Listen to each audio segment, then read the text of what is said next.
다음 세대와 일터 사역. 어느 날 쉽게 대답할 수 없는 질문을 이메일을 통해 받았다.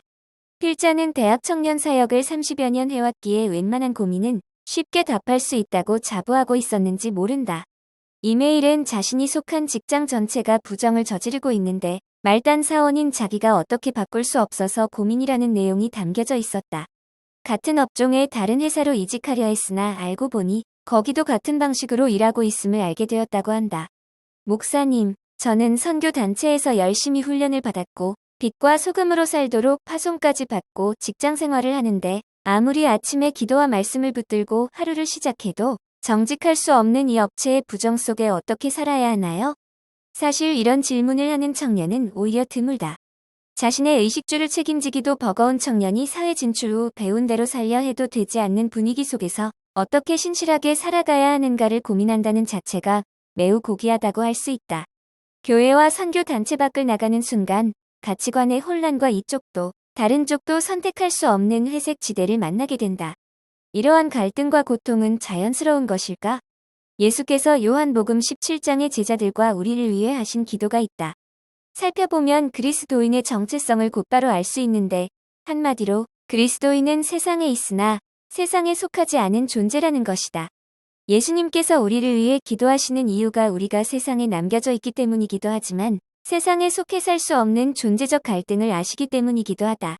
그리스도인은 하나님 나라와 이 세상 나라의 이중국적자들이다. 한쪽을 선택하지 않는다면 어떻게 할 것인가?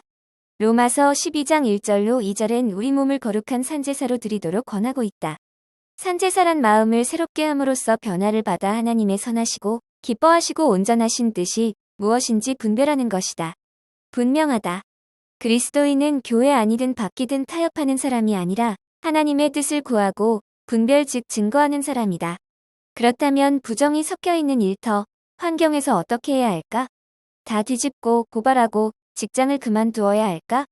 사도 바울은 로마서 12장 3절에서 이렇게 말하고 있다. 마땅히 생각할 그 이상의 생각을 품지 말고 오직 하나님께서 각 사람에게 나누어 주신 믿음의 분량대로 지혜롭게 생각하라. 바로 그것이다. 어떤 사람에게 부정을 뿌리 뽑을 믿음과 그 일에 대한 부담과 실력을 주셨다면 하나님께 지혜를 구하며 그렇게 행하는 것이 맞다. 어느 누구도 감히 손댈 수 없었던 노예제도 같은 것에 도전하여 오늘날에게 이르기까지 피를 흘린 역사적 인물들이 있다. 그들은 존경받을 만한 분들이고 무엇이 믿음의 삶인지 보여주신 분들이다. 만약 내게 그러한 믿음과 용기와 실력이 없다면 어떻게 할 것인가?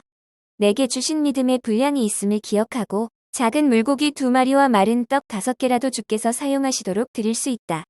하나님 나라가 개인에게 임할 때 성령 충만함으로 나타난다. 성령 충만한 삶도 쉬운 것이 아니지만 하나님 나라가 나를 통해 직장에 임한다면 어떻게 임할 것인가를 고민해야 한다. 회사의 임원부터 말단에 이르기까지 역할이 다르고 맡은 일의 분량이 다를 것이다. 다 바꿀 수 없다면 내가 바꿀 수 있는 것을 고민하고 주님께서 주시는 지혜로 작은 것부터 실천하며 실력을 쌓아야 할 것이다. 부정을 지적만 하고 이상만을 고집한다고 세상은 나아지지 않기 때문이다. 필자에게 이메일을 준 청년은 기도하고 고민 끝에 직장에서 아무도 하지 않는 섬김을 시작했고 맡은 일에 실력 쌓기에 더 집중하게 되었다고 한다.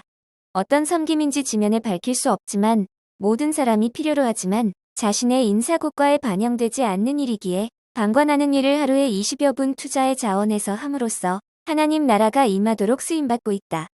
세상을 변혁하시는 분은 하나님이고 그 기회를 주시는 분도 하나님이지만 그 일을 행하실 때 하나님 나라를 향한 마음의 중심과 일터에서 실력 있는 사람을 찾아 맡기심을 기억하자.